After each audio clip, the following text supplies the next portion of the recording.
Junquera para mí significa mi vida, puesto que prácticamente de 71 años que tengo, excepto mi época de estudiante y excepto 5 años que estuve trabajando fuera de ella, pues no solo he residido aquí, sino que también he estado trabajando aquí.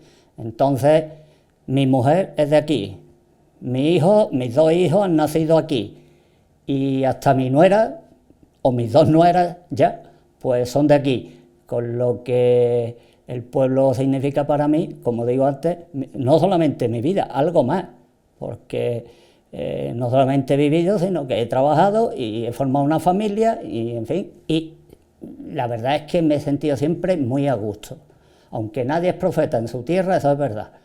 Pero yo no puedo quejarme del trato de la mayoría de la gente, lo que no evita que en algún momento, en alguna ocasión, haya tenido uno algún roce con alguien o por algo, pero normalmente yo, pues mi vida se ha desarrollado aquí bastante bien y he estado muy a gusto y sigo muy a gusto.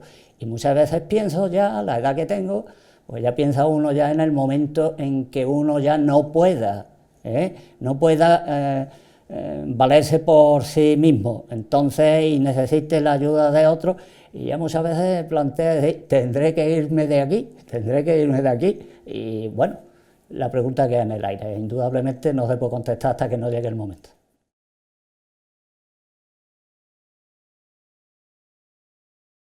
Vamos, el detonante que me impulsó a escribir, hay que buscarlo en una racha que tuve yo en la que encontré una serie de datos sobre Junqueras, pero datos aislados, y me dediqué a coleccionarlos y a almacenarlos en una carpeta, ¿no? Entonces, bueno, pues durante muchos años fui almacenando, no me dediqué a investigar, sino almacenando datos que caían cuando leía un libro, cuando un artículo en un periódico o algo, y lo guardaba. Y llegó un momento, allá por el año 2003, que un amigo mío pues me pidió que escribiera un texto para una página web sobre Junqueras, ¿no? Y me dice, escríbeme algo. Digo, pero algo que quieres, de deportes, del tiempo, del campo, de lo que quieras, pero que esté relacionado con Junqueras. Y entonces yo, una de las cosas que sí, de las poquitas cosas que entonces había investigado, fue una epidemia de cólera que hubo en el año 1865. Y guardaba yo todos los datos bastante completos de esa epidemia. Y entonces dije, voy a escribir sobre la epidemia de 1865. Puta, que le hice 2 o 3 folios, pero me doy cuenta, digo, esto queda muy feo. ¿Cómo se vivía en ese momento en el pueblo, en 1865? ¿Cómo se elegían los alcaldes? ¿Cómo funcionaba la educación? Y empecé a ver, total, que cuando me doy cuenta que yo tenía 15 o 20 páginas, y digo, esto no es para una página guayá, ¿no? Y digo, voy a ver hasta dónde llego. Bueno, pues hasta dónde llego fue el libro que hicimos en 2016, que tiene 1000 páginas, ¿no? Pues, ¿y por qué paré? Hoy, desde luego, pues tendría para escribir 2000 de esa misma época. Y ese fue el origen, ese fue el detonante que me hizo lanzarme a investigar. Claro, después presenté, a raíz de aquello, pues ya me picó el gusanillo y presenté una ponencia en una jornada sobre la guerra e independencia de la provincia de Málaga, y he escrito para El Burgo, para la revista del Burgo Turóbriga, varios artículos, 7 o 8 artículos. He escrito otro libro para los EINAS, tengo 2 o 3 en cartera, y bueno, ya una vez que esto es como una droga, cuando uno ya se ha habituado, le entra a uno el mono si te para. Entonces, ¿qué es de aquí? Y de hecho no paro, no paro.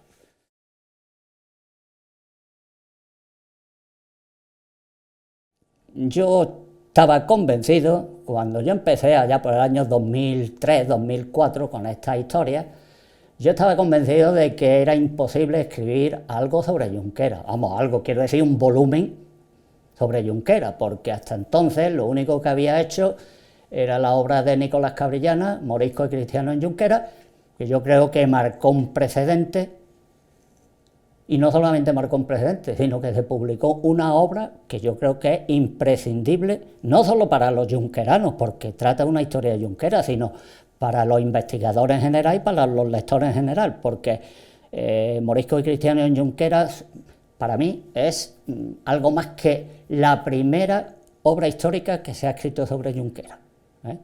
Entonces, yo me he encontrado con muchos acontecimientos, descubrimientos, que yo creía que nunca iba a ser posible. Es decir, el hecho de que aquí se destruyeran, como en tantos pueblos, los archivos municipales, el parroquial, los del juzgado, todo, decía uno, pues aquí no hay forma de encontrar. Claro, cuando empiezas a tirar del hilo y empiezas a tirar el hilo, al final te encuentras un ovillo así de gordo.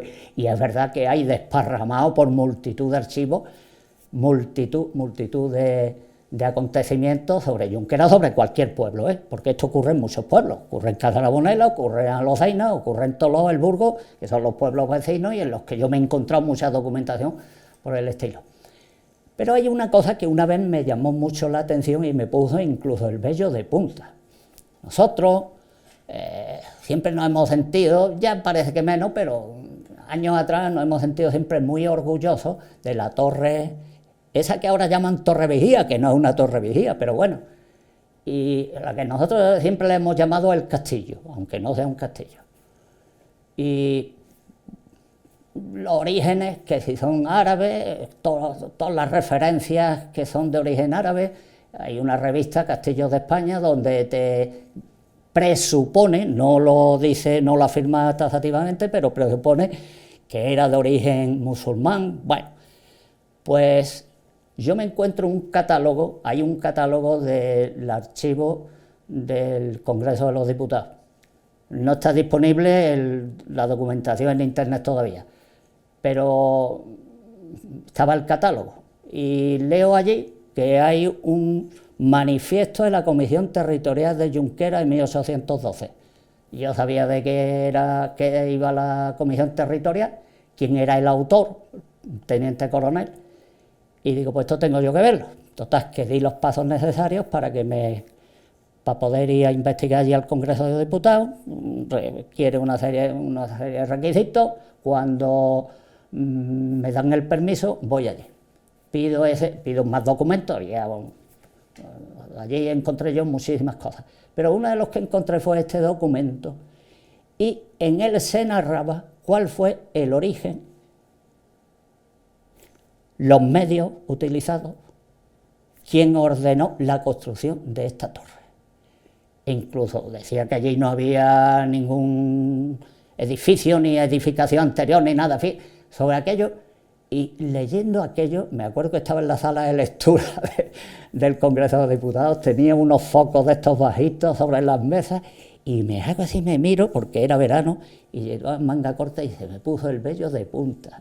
Aquello me impresionó, ¿no? Me impresionó. Después me encontré una información complementaria sobre el mismo tema en un archivo de Extremadura, que me mandaron, no fui allí, pero me mandaron. Y es verdad que aquello sí me causó a mí mucha impresión. Eso por un lado. Y después otra cosa que me causó mucha impresión fue el tema este que os comenté al principio, el de la epidemia de cólera de 1885, porque fue terrorífica. Y como está muy completa y muy detallada, pues me llenó y me asombró, y casi se me pone el vello de punta también de ver las condiciones en que vivía la gente, el hacinamiento. Hoy eso no sería problema ninguno, pero en 1865 pues aquello supuso para el pueblo un auténtico drama, ¿no? Un auténtico drama. Esas han sido dos de las cosas que más me han impresionado, ¿no? Y que yo he descubierto, bueno, que no tenía ni la más remota idea, como tantas otras, Porque siempre, por ejemplo, el catastro de Cenada, había un trabajo publicado por Gómez Teruel en la revista Jávega, un resumen, bueno, pero en cuanto a mis investigaciones propias, esas han sido dos de las cosas que más me han impresionado. Había otras más, pero esas dos, las fundamentalmente.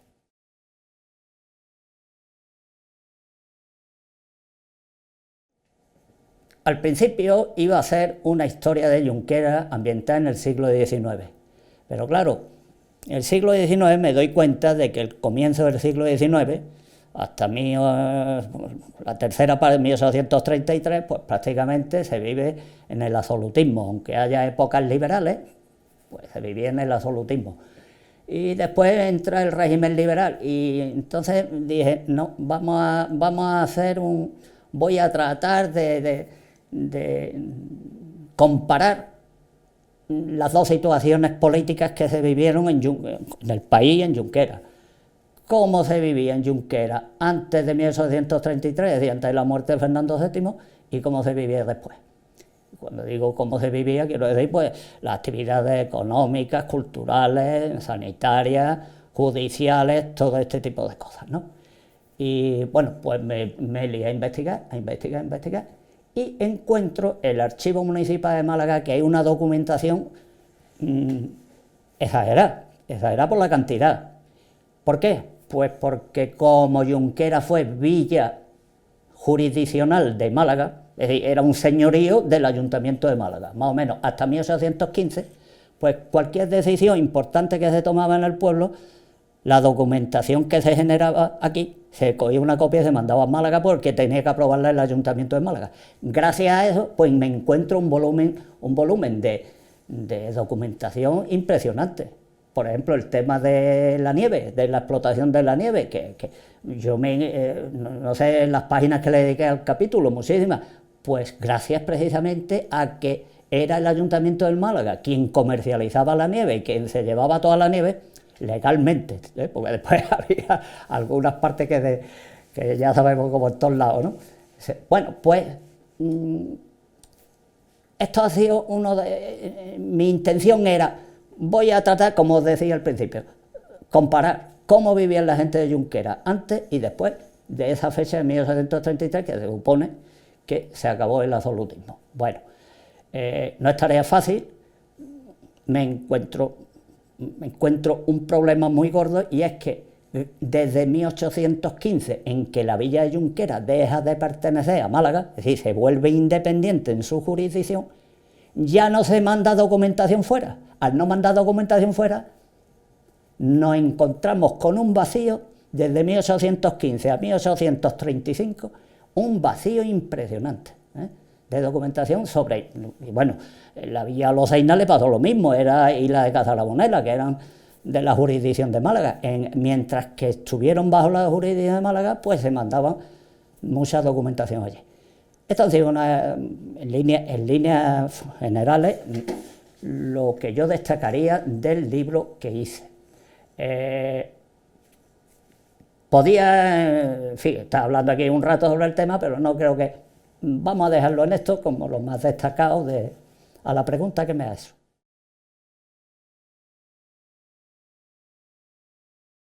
Tengo en proyecto, efectivamente tengo en proyecto, ahora mismo tengo 3 cosas. Una la tengo a medio hacer y la tengo aparcada porque no se puede, no da el tiempo más de sí.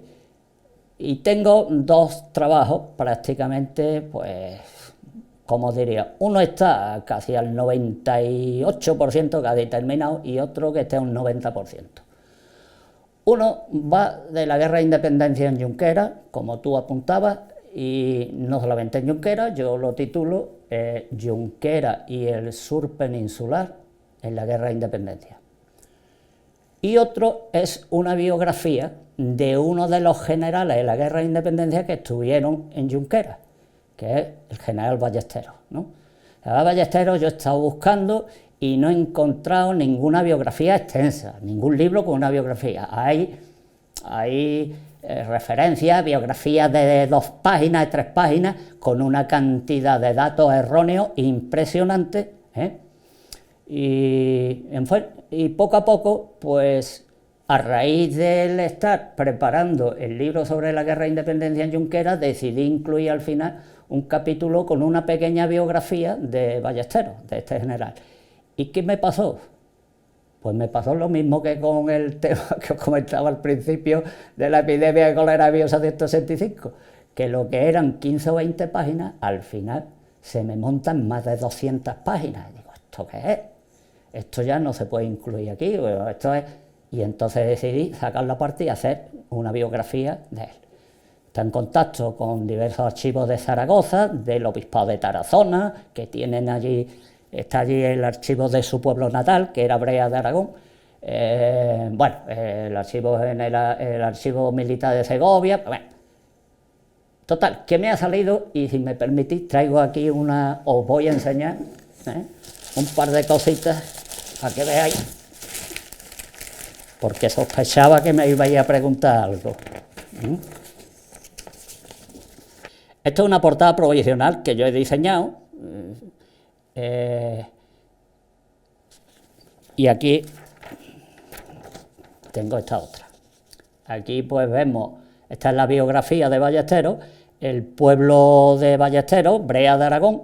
En la actualidad, una foto del pueblo, y le he superpuesto una imagen que se conserva en la Biblioteca Nacional del General, ¿no? Un dibujo, que no es cuadro, es dibujo. Estos son los dos trabajos que tengo prácticamente casi terminados. Este indudablemente lo tengo que repasar más, este lo tengo casi. Lo que pasa es que ahora precisamente me he encontrado alguna documentación nueva del Ballesteros y estoy añadiéndola. A mí lo de la biografía de Ballesteros, uno de los descendientes de él, que entra en contacto con él, que vive en Brea de Aragón, me ha dicho que le gustaría que se publicara allí. Ha dicho en Zaragoza. Supongo que será la Diputación de Zaragoza, ¿no?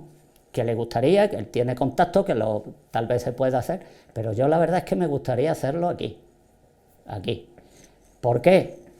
Pues no solamente porque yo sea de aquí, yo vivo aquí, es que Ballesteros, el general, donde menos estuvo fue en su pueblo. toda su vida, desde 1871 hasta 1832 que murió, prácticamente pues en su pueblo, sacando su época de niño, hasta los 16 años estuvo allí, después ya nada, ya ha estado rodando por toda España. Bueno, y concretamente aquí en Junquera, pues prácticamente un año. En 1812 nos hizo 6 visitas, y yo creo que me gustaría de que esto se editara por aquí. Me da igual quién lo haga, ¿no? Y la otra, por supuesto, también me gustaría, la de la Guerra de Independencia, por supuesto, un libro más específico sobre Junquera, me gustaría que se hiciera aquí. Cuando digo aquí me refiero a Junquera. Hombre, no tiene que ser el ayuntamiento, que puede hacerlo la Diputación, la Mancomunidad, bueno, pues organismos, no sabemos si tienen dinero, pero organismos hay, ¿no?, para hacer esto. Bueno, esperemos que se pueda sacar adelante.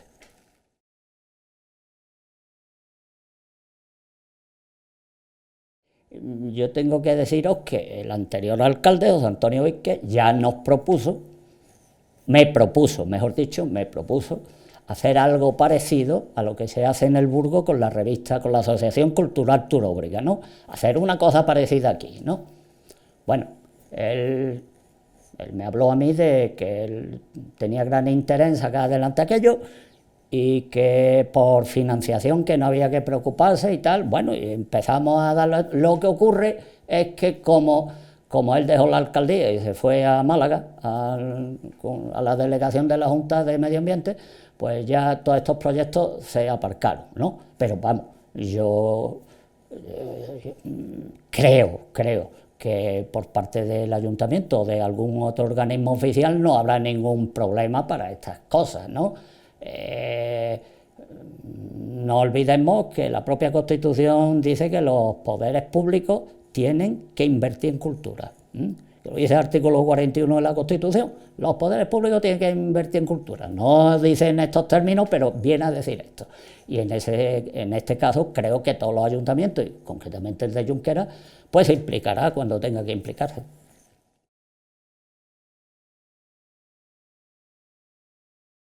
Te voy a contestar, y además os lo voy a contestar no solo de palabras, sino os voy a mostrar algo que conservo, porque me temía que me ibais a preguntar algo de esto. Veréis, pues yo como cualquier niño aprendí a leer en la escuela, en el colegio.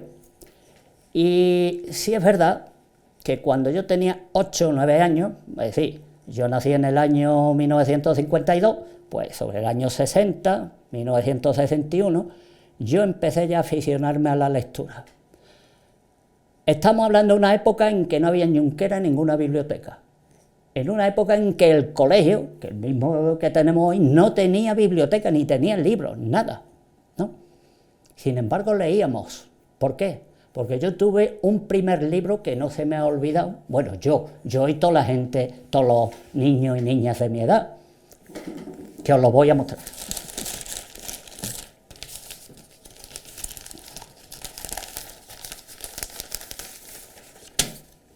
Este fue mi primer libro. Este fue mi primer libro. Yo traigo aquí 12 cuadernillos de aventura de una serie que hizo época en España, El Capitán Trueno, ¿no? Y claro, todos los niños nos volcábamos en la lectura, no solamente de este cuadernillo de aventura, sino en otros, ¿no?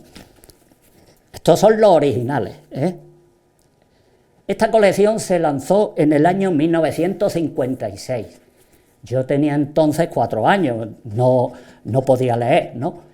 Pero cuando yo ya tenía 8 o 9 años y me aficioné a la lectura, pues esto era lo que yo y todos mis amigos devorábamos. Tebeos, hoy lo llamamos cómics, entonces lo llamamos tebeos, ¿no? Y entre toda la multitud de series que había una que destacaba que era El Capitán Trueno. Entonces, claro, yo cuando esta serie apareció en el año 1956, cuando yo tenía 8 o 9 años, es decir, en el 60-61, ya llevaba 4 o 5 años vendiéndose y llegaba Junquera también, claro. Y entonces iba ya por el número 150, 160 o por ahí. Entonces mi gran objetivo toda mi vida fue conseguir los primeros números, que era lo que queríamos todos los niños. Y estos los conseguí, pero 30 años más tarde, ¿eh? Son los originales, pero los conseguí 30 años más tarde. ¿Y por qué digo yo que este fue mi primer libro? Porque indudablemente, tanto entonces como hoy, buscamos siempre la imagen. El texto nada más que texto, eso es muy aburrido para un niño de 7, 8, 9 años, ¿no? Pero en cambio, si hay imágenes, la cosa cambia. Y eso era lo que buscábamos, las imágenes, ¿eh? Las imágenes. Claro, llega un momento en que uno va para mayor, tiene más otra idea, tiene otros proyectos y hay un momento en que se produce el cambio del cómic o del tebeo al libro. Y hay una editorial, había una editorial, la editorial Bruguera, que tuvo el acierto de publicar muchísimas novelas juveniles, sobre todo las obras de Julio Verne, y la hizo en un formato en el que se alternaba el texto con la imagen. Y voy a enseñar unos ejemplares que conservo de esos primeros ejemplares.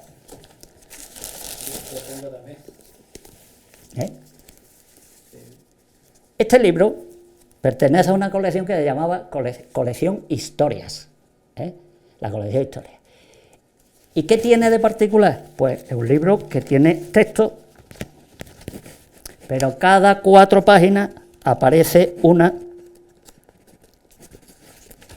con dibujo.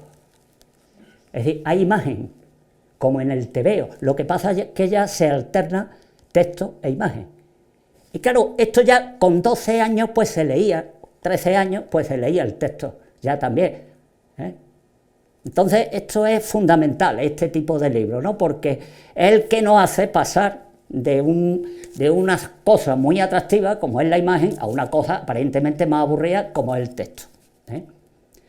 Y bueno, pues gracias precisamente a este y a otros libros como este que conseguí y que conservo, muchos los conservo, pues me aficioné a la lectura.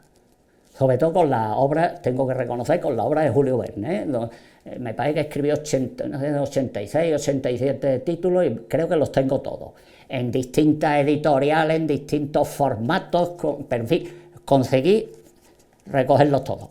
Este libro se editó, creo que en el 58, 1958, aunque esta edición es del año 1970, la cuarta edición. La cuarta edición quiere decir que ya se vendían muchos ejemplares y que era muy popular, ¿no? Entonces yo adquirí varios, 10 o 12 o 14 volúmenes de este tipo, y fue el que me hizo el paso ese de uno a otro. Después me vino una época en que me aficioné por la novela. Y hubo también unos momentos en que la novela se llevó al cine. Volvemos otra vez al tema de las imágenes. ¿Os dais cuenta? Fijaros, el cómic, el tebeo, todo imagen. Los libros estos de mitad imagen y mitad texto. Y después viene el libro puro de texto, pero que se adapta al cine. Y entonces ve uno la película y una de dos, o ves la película y después lees el libro, o al revés, porque se me han dado las dos situaciones, ¿no? Y os puedo poner varios ejemplos. Yo voy a poner dos ejemplos. Uno, este libro.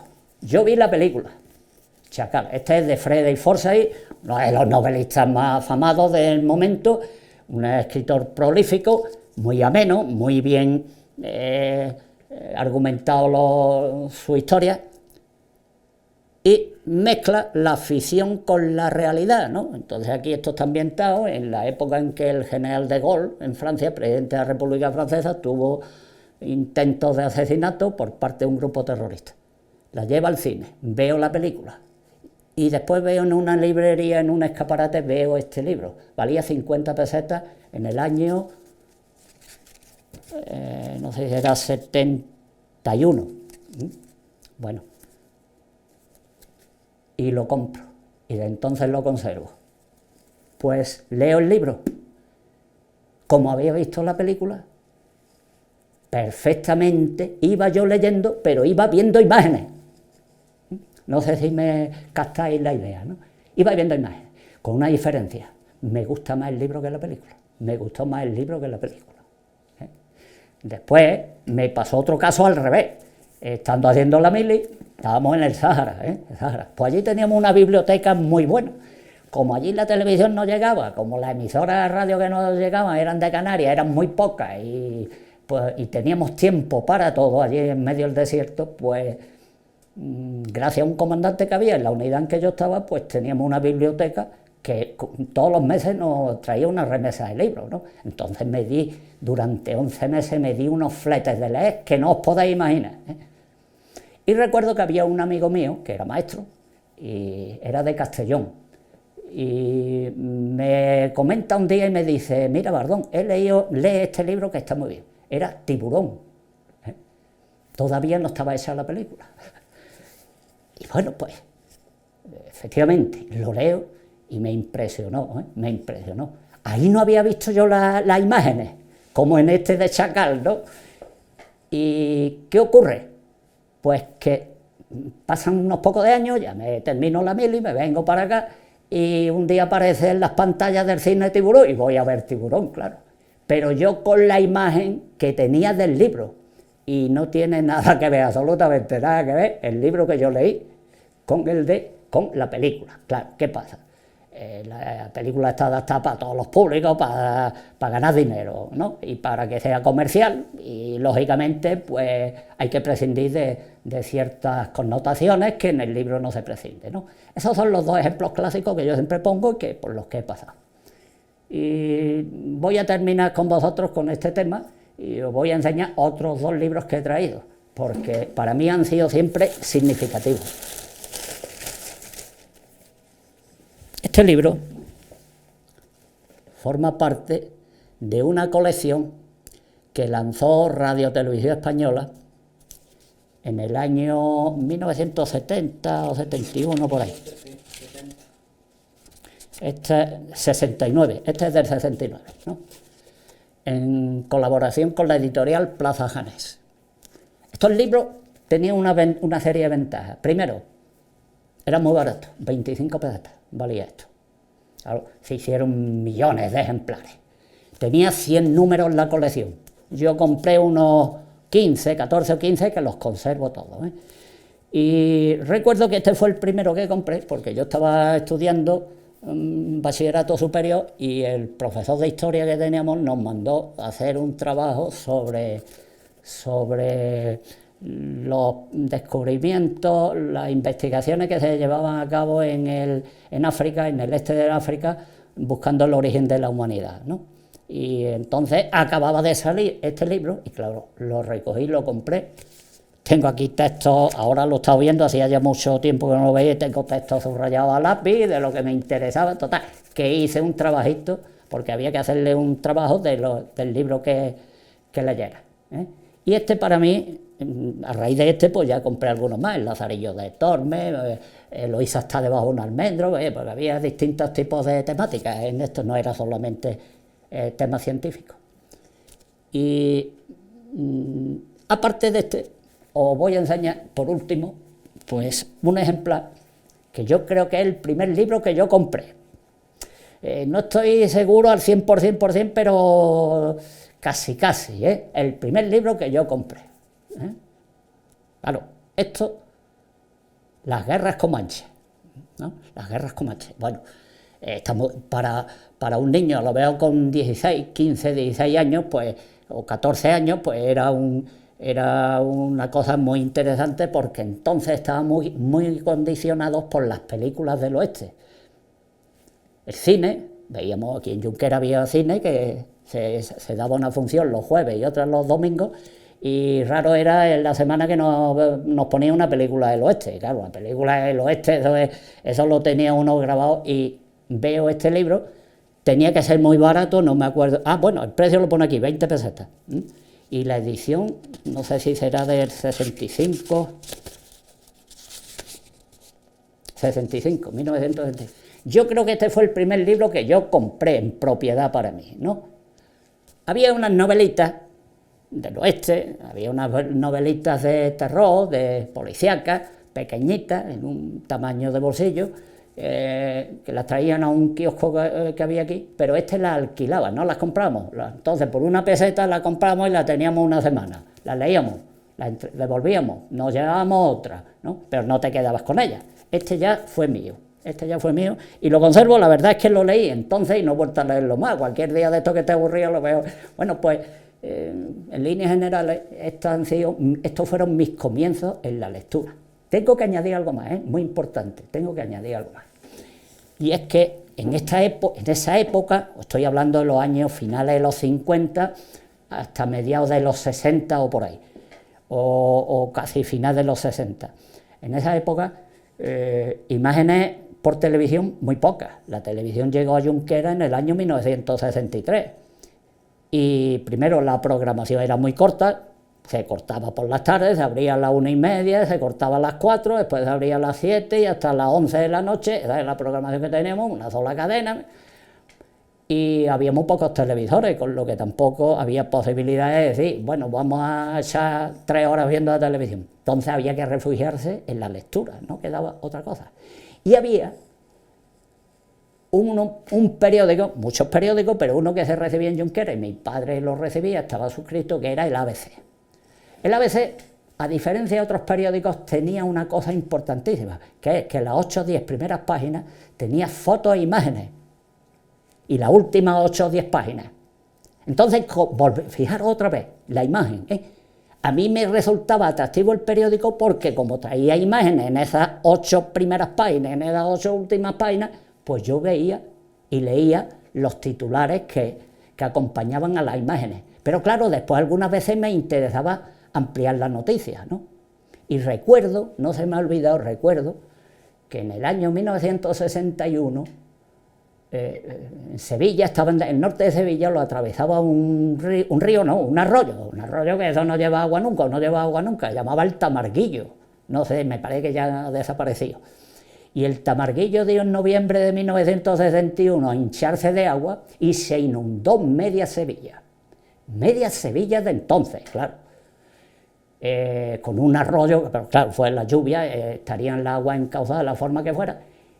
¿Qué ocurre? Que el ABC publicaba fotos de esas inundaciones, cientos de fotos, todos los días te venían fotos de... Claro, yo veía las imágenes, las fotos, y muchas veces me entraban ganas de ver, de ampliar esa noticia, y ya acudía al texto.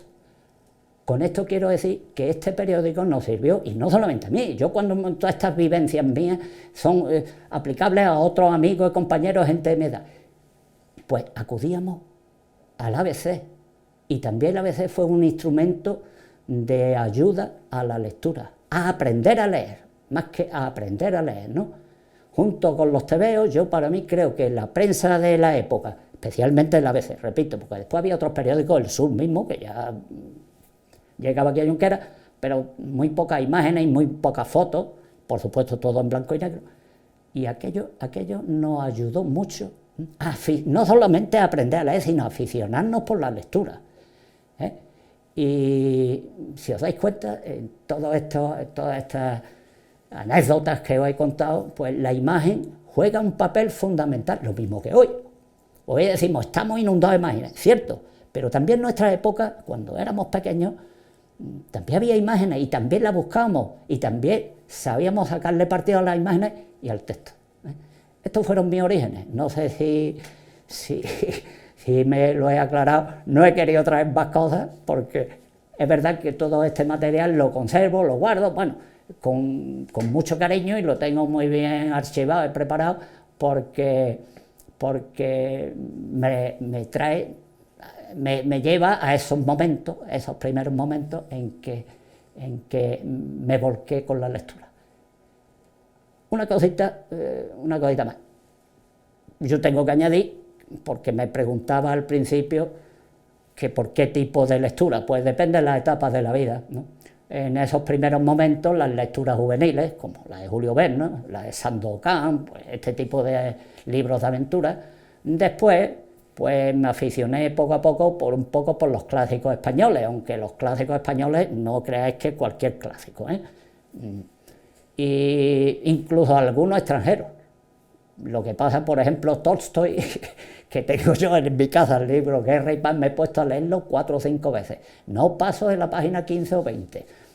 No sé, ¿no? Yo no soy capaz, de verdad os lo digo. Ha sido probablemente de los pocos libros que yo no he sido capaz de leer. Y después hubo otra época en que me aficioné a lo que... Hubo una racha en que se puso de moda lo que vino en llamarse el realismo fantástico, ¿no? El realismo fantástico, que fijaros la incongruencia, realismo y fantasía, son chocando, ¿no? Las dos. Bueno, pues a mí me dio también, tuve una época, y Los secretos de las pirámides, y los libros de von Däniken, y este tipo de... y A la escucha de los planetas, de Jacques Bergier, y en fin, este tipo de lectura, hasta que finalmente, esto ya me ocurre de mayor, me ocurre de mayor, hasta que allá por el año 1979, 80, estaba yo en Casa Labonela y compré una colección que se llamaba Episodios Nacionales Contemporáneos, que imitaban los episodios nacionales de Galdós, solo que ahora estaban adaptados a un momento más cercano a nosotros, no en el siglo XIX. Y bueno, pues compré yo los libros que yo empecé a leer el primero, que me parece que arrancaba con Héroes de Cuba o Héroes de Filipinas, y empecé a aficionarme porque los episodios nacionales estos contemporáneos siguen la misma tónica que la que empleaba Galdós, mezclar la ficción con la realidad, un personaje, un hilo conductor a través de un personaje ficticio, pero ambientado en unos momentos históricos determinados y reales, ¿no? Y aquello me empezó a mí, aquel gusanillo empezó a picarme y me empecé a aficionarme, y por ahí empecé a aficionarme ya por los libros de historia. Y poco a poco, pues la verdad es que ahora llevo unos años que nada más que compro o leo libros de historia. El último recibí antes de ayer, es un libro de Emilio Laparra López, que se llama Los 100.000 hijos de San Luis. Pues ese lo recibí antes de ayer y estoy ahora empezando a leerlo. Y desde que estalló la pandemia me he dedicado a leer y a comprar libros de historia, y concretamente del reinado de Fernando VII, todo ambientado, o guerra e independencia, pero no solamente porque yo esté escribiendo esto, sino porque he descubierto atractivos en esa etapa, en ese momento histórico de nuestro país, ¿no? No de Junquera ya, sino de nuestro país.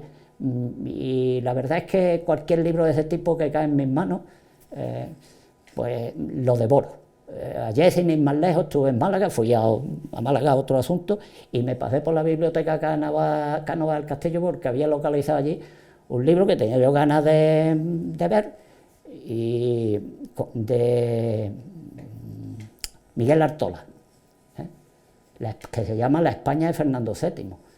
Y bueno, un libro así de gordo, un libro con 700 páginas, y fui a la biblioteca y tengo siempre que voy la precaución de llevarme una cámara, no la del móvil, sino una camarita de fotos. Me dieron el libro y empecé, y no leí, sino que me dediqué a hacer fotos, le hice 300 fotos, los capítulos que consideré más interesantes le hice la foto, ahora las descargo al ordenador y tranquilamente los voy leyendo, los voy viendo, y si algún día tengo que complementar con otras cosas, bueno, pues en esto empleo mi tiempo, no todo, pero parte del tiempo en esto que os cuento.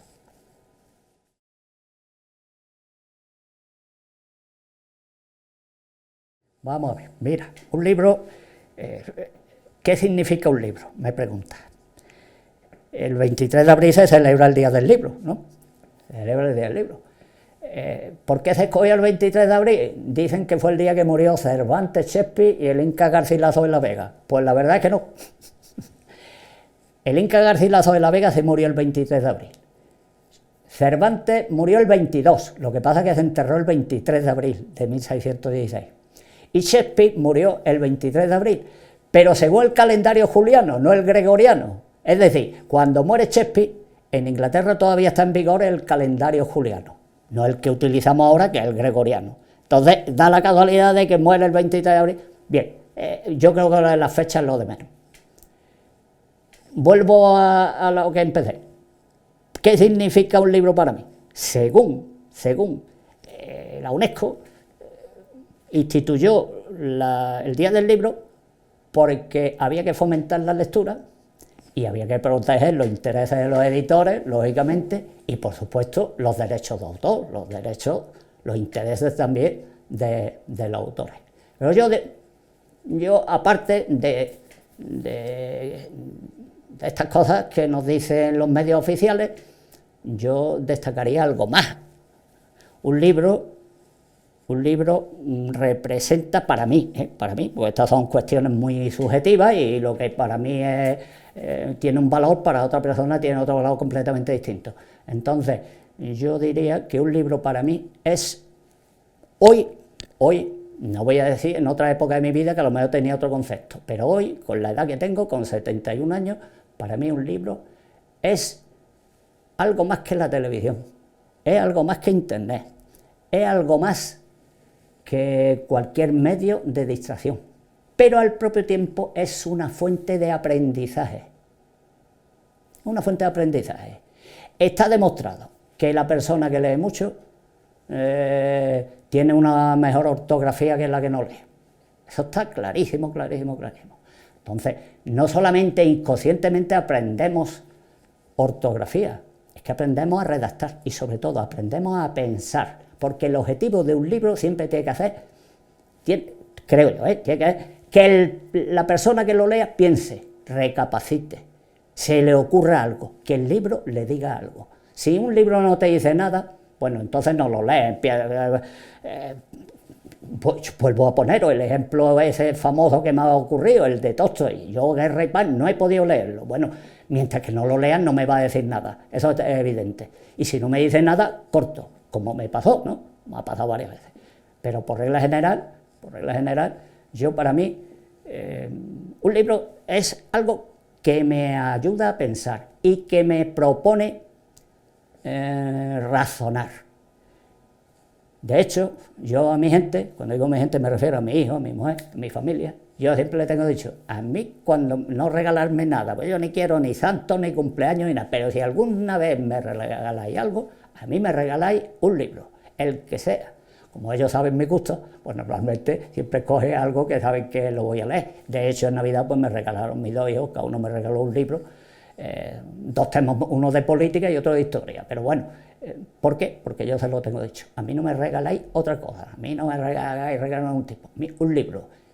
Lo más probable es que si lo leo entero, seguro, que alguna conclusión voy a sacar. Voy a razonar algo, voy a pensar algo, e incluso me dan ideas, me dan ideas.